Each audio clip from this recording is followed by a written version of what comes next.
Deməli, dəyərli yoldaşlar, gəlmişik Goranboy rayonunun Buzluq kəndinə. Meşənin içindəyik, belə gözəl yerdə İdman İdarəsinin bütün əməkdaşları, günləri istirahət edirik.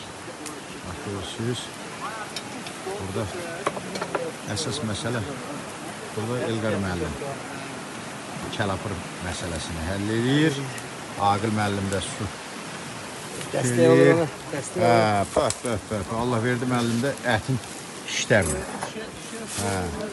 Manqal işinə də Səməd müəllim var. Görürsünüz, bax belə ləzzətli.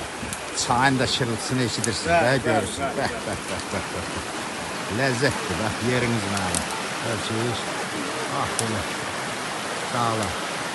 Biz Kəpəzin ətəyindəyik inşallah. Allah hər birinizə qismət eləsin. Sağ olun. Yeni reportajlar sizin üçün paylaşacağım.